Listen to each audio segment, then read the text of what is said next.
নমস্কার বন্ধুরা, আমার চ্যানেল বং স্পাইসে আপনাদের সকলকে স্বাগত। আজকে আমি আরেকটি চটজলদি রেসিপি নিয়ে চলে এসেছি। আজকে আমি বানাবো বেগুন ভর্তা। বেগুনের ভর্তা খুব তাড়াতাড়ি রেডি হয়ে যায়, খেতেও ভীষণ সুস্বাদু হয়। তবে চলুন দেখে নিই আজকে বেগুনের ভর্তা বানাতে কী কী প্রয়োজন। এখানে আমি একটা বেগুন নিয়ে নিয়েছি। বেগুনটাকে চারিদিক দিয়ে এভাবে আমি কেটে নিয়েছি। আর নিয়েছি একটা গোটা টমেটো, একটা কাঁচা লঙ্কা কুচি করে কেটে নিয়েছি, আর নিয়েছি 4 কোয়া রসুন, পেঁয়াজ কেটে নিয়েছি, আর নিয়েছি সামান্য ধনেপাতা কুচনো। বেগুনের মধ্যে রসুনের কোয়াগুলো আমি দিয়ে দেব।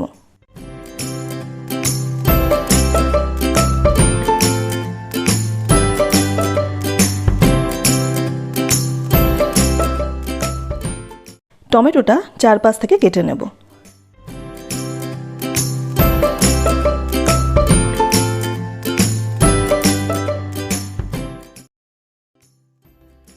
এরপর বেগুন ও টমেটোটাকে ভালো করে সর্ষের তেল মাখিয়ে নেব।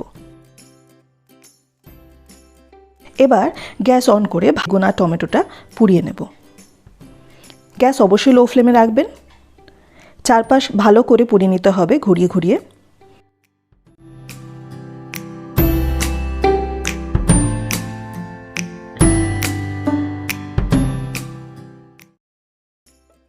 দেখুন বেগুন ও টমেটোটা ভালো করে পোড়ানো হয়ে গেছে। আপনারা চাইলে একটা ছুরি বা কাঁটা চামচ দিয়ে ভেতরটা ভালো করে দেখে নিতে পারেন নরম হয়েছে কিনা। এর ওপরে যে পাতলা পোড়া চামড়াটা আস্তে করে ছাড়িয়ে নেব।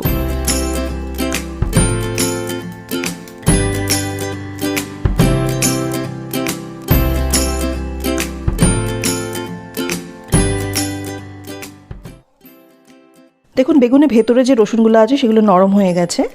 আমি বেগুন, টমেটো আর রসুনটা ভালো করে মেখে নেব।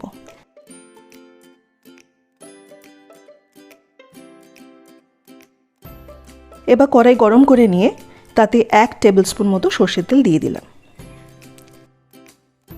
তেল গরম হয়ে গেছে। এবার কেটে রাখা পেঁয়াজগুলো আমি দিয়ে দিচ্ছি, সঙ্গে কাঁচা লঙ্কা কুচনোগুলোও দিয়ে দেবো।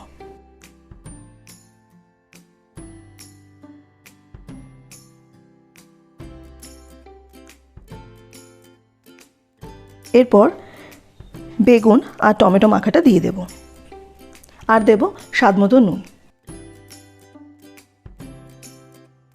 ভালো করে সবকটি উপকরণ আমি মিশিয়ে নেব।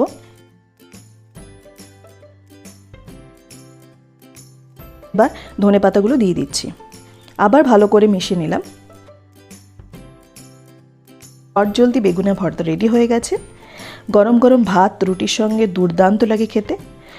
অবশ্যই বাড়িতে এটা ট্রাই করবেন।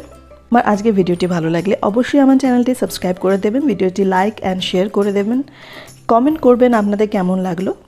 সকলে ভালো থাকবেন, সুস্থ থাকবেন। ধন্যবাদ।